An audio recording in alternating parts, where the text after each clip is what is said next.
दोस्तों, आज के समय में किसी देश की ताकत उसके पास मौजूद डॉलर या उसकी जीडीपी की तुलना में उसके डिफेंस पावर से ज्यादा जज की जाती है। किसी देश के पास कितनी खतरनाक इंटरकॉन्टिनेंटल बैलिस्टिक मिसाइलें मौजूद हैं, उसकी वायुसेना में कितने ताकतवर फाइटर जेट मौजूद हैं, उस देश के पास समुद्र में कितने ताकतवर एयरक्राफ्ट कैरियर मौजूद हैं और पाताल में उसने कितनी मायावी सबमरीन्स को तैनात कर रखा है।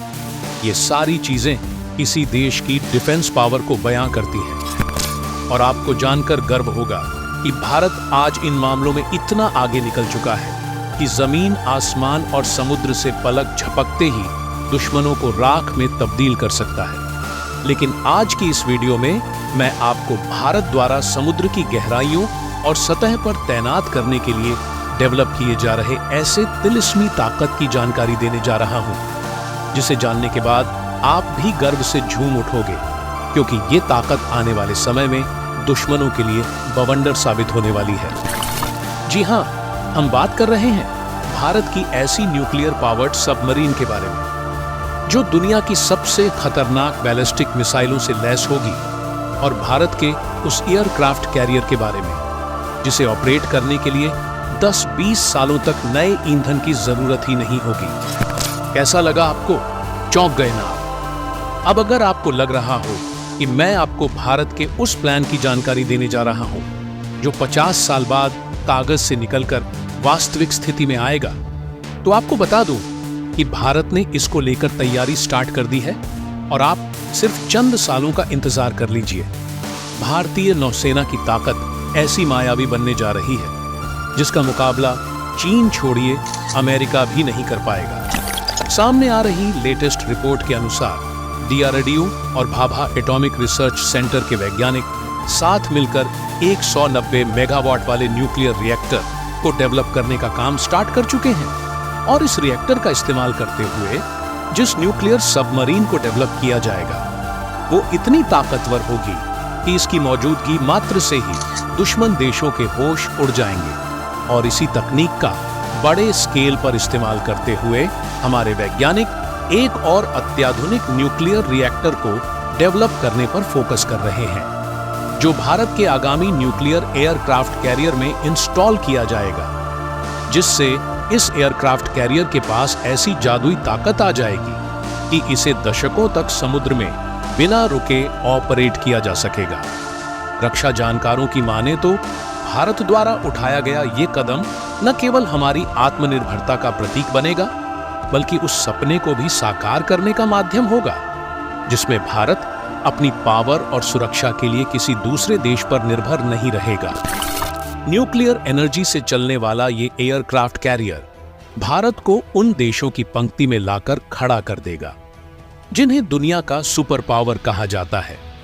तो चलिए जानते हैं कि भारत द्वारा डेवलप की जा रही ये नई न्यूक्लियर पावर्ड सबमरीन और एयरक्राफ्ट कैरियर भारतीय समुद्री ताकत में किस तरह से गेम चेंजर साबित होंगे और इनको लेकर भारत की पूरी प्लानिंग क्या है।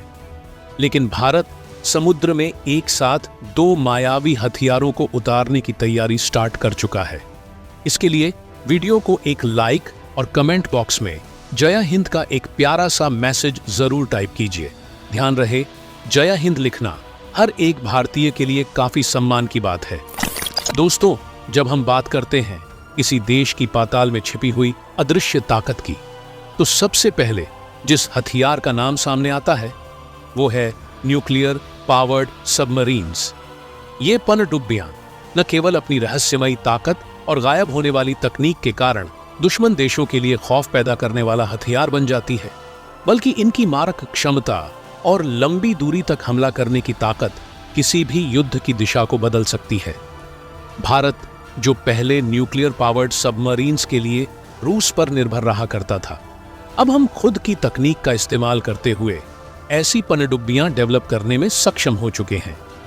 आपकी जानकारी के लिए बता दूं कि भारतीय न्यूक्लियर पनडुब्बी कार्यक्रम की शुरुआत साल 1988 में रूस से लीज पर ली गई अकूला क्लास की पनडुब्बी INS चक्र से हुई थी। इस पनडुब्बी के आने से भारतीय नौसेना को समुद्र में अपनी ताकत को नए मुकाम तक पहुंचाने का अवसर मिला। हालांकि ये लीज अब समाप्त हो चुकी है और इसे रिन्यू करने का प्रोसेस चल रहा है। लेकिन इन्हीं सालों के बीच भारत को समझ में आ गया कि अपनी सुरक्षा के लिए उसे बाहरी देशों पर निर्भर रहने के बजाय स्वदेशी तकनीक पर फोकस करना चाहिए। और उसी समय भारत ने आत्मनिर्भरता की दिशा में कदम आगे बढ़ाया और अपनी खुद की न्यूक्लियर पनडुब्बी को डेवलप करने का प्लान तैयार किया और किया भी। INS अरिहंत भारत की पहली स्वदेशी न्यूक्लियर एनर्जी से चलने वाली पनडुब्बी है और इसी तरह की कई पनडुब्बियां डेवलप की जा रही हैं। अरिहंत क्लास की पनडुब्बियां न केवल अत्याधुनिक तकनीक से लैस हैं, बल्कि इन्हें न्यूक्लियर एनर्जी से ऑपरेट किया जाता है। इनके अंदर लगी के 15 सागरिका और के 4 मिसाइलें इतनी ताकतवर हैं कि ये दुश्मन के किसी भी ठिकाने को हजारों किलोमीटर दूर से ही निशाना बना सकती हैं। यही नहीं, इन मिसाइलों की मदद से भारत चीन जैसे धूर्तबाजों को सिर्फ कुछ ही सेकंड में घुटने टेकने पर मजबूर कर सकता है। चीन के सारे बड़े शहरों को इन मिसाइलों की जद में रखने से भारत ने पाताल में एक ऐसा युद्ध क्षेत्र तैयार कर लिया है जो किसी भी चालबाजी के बदले उसके लिए इतना विनाशकारी साबित हो सकता है जिसकी कल्पना उसने सपने में भी नहीं की होगी। और अभी भी ताबड़तोड़ एक्शन के तहत भारत में कम से कम 20 नए सबमरीन प्रोजेक्ट पर काम चल रहा है, जिसमें फ्रांस के साथ मिलकर डेवलप की जा रही सबमरीन्स शामिल हैं। लेकिन अब भारत जो कुछ भी करने जा रहा है, यकीन मानिए वो चीन और अमेरिका की सोच से भी परे है। जी हां, न्यूक्लियर सबमरीन को सफलतापूर्वक डेवलप कर लेने के बाद अब भारतीय वैज्ञानिक इससे भी दोगुनी पावरफुल न्यूक्लियर सबमरीन को डेवलप करने की दिशा में आगे बढ़ रहे हैं।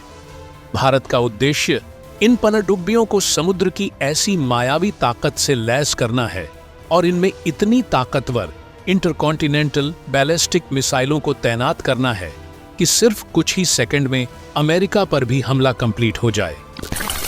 सामने आ रही जानकारी के अनुसार भारतीय वैज्ञानिकों द्वारा डेवलप की जा रही इन न्यूक्लियर पावर्ड सबमरीन्स को K5, K6 और K8 जैसी महाविनाशकारी मिसाइलों से लैस किया जाएगा, जो न केवल पाकिस्तान और चीन के लिए बल्कि अमेरिका तक को टेंशन देने की क्षमता रखेंगी।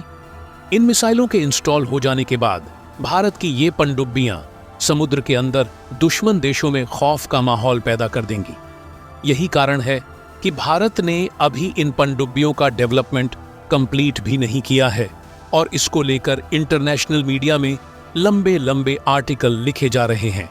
भारतीय वैज्ञानिकों द्वारा डेवलप की जा रही इन सबमरीन्स की सबसे प्रमुख विशेषता ये होगी कि इन्हें न्यूक्लियर एनर्जी से ऑपरेट किया जाएगा। अब आपके मन में सवाल चल रहा होगा कि भारत के पास INS अरिहंत में इस्तेमाल होने वाला न्यूक्लियर रिएक्टर तो पहले से ही मौजूद है, तो ऐसे में नया क्या है? तो दोस्तों, INS अरिहंत को जिस न्यूक्लियर रिएक्टर का इस्तेमाल करते हुए ऑपरेट किया जाता है, उसकी क्षमता केवल 83 मेगावाट की है। लेकिन इन पनडुब्बियों को ऑपरेट करने के लिए और भी पावरफुल न्यूक्लियर रिएक्टर की जरूरत होगी, ताकि ये अनंत काल तक समुद्र की गहराई में छिपी रह सकें और दुनिया की सबसे खतरनाक बैलिस्टिक मिसाइलें फायर करने में सक्षम हों। और इसी चीज को ध्यान में रखते हुए DRDO और भाभा एटॉमिक रिसर्च सेंटर के वैज्ञानिक साथ मिलकर इसके लिए 190 मेगावाट क्षमता का न्यूक्लियर रिएक्टर डेवलप करने में जुटे हुए हैं, जो इन पनडुब्बियों को ऑपरेट करने में सक्षम होगा। इस रिएक्टर के माध्यम से भारत को समुद्र में अपने परमाणु पनडुब्बियों की स्पीड और पावर को दोगुना करने का मौका मिलेगा।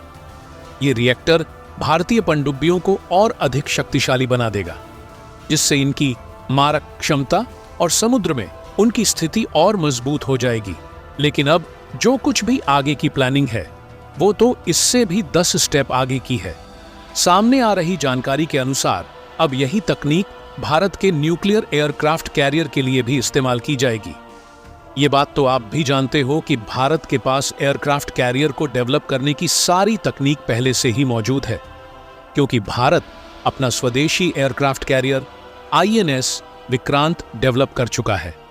अब जब भारतीय वैज्ञानिक एयरक्राफ्ट कैरियर में लगाए जा सकने वाले पावरफुल न्यूक्लियर रिएक्टर को डेवलप कर लेंगे, तो इस बात का रास्ता भी क्लियर हो सकता है कि भारत का जो तीसरा एयरक्राफ्ट कैरियर होगा वो न्यूक्लियर पावर से संचालित किया जाएगा।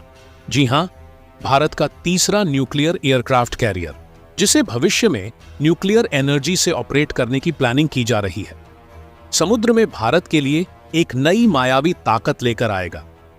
ये एयरक्राफ्ट कैरियर न सिर्फ भारतीय नौसेना की ताकत को 20 गुना अधिक मजबूत कर देगा, बल्कि हमें चीन और अमेरिका जैसे देशों की बराबरी में लाकर खड़ा कर देगा। अगर भारत इस तरह का न्यूक्लियर एयरक्राफ्ट कैरियर डेवलप करने में सफल हो जाता है, तो ये किसी भी युद्ध के दौरान भारत को समुद्र में एक अद्वितीय ताकत प्रदान करेगा। ये न्यूक्लियर एयरक्राफ्ट कैरियर, जिसको भारतीय वैज्ञानिक डेवलप करने में जुटे हुए हैं, समुद्र में भारत के सामरिक संतुलन को बनाए रखने में एक महत्वपूर्ण भूमिका निभाएगा। इसके अंदर लगे न्यूक्लियर रिएक्टर से न केवल एयरक्राफ्ट कैरियर की स्पीड और ताकत को बढ़ाया जा सकेगा, बल्कि इस बात को भी सुनिश्चित किया जा सकेगा कि एक बार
जय हिंद, जय भारत।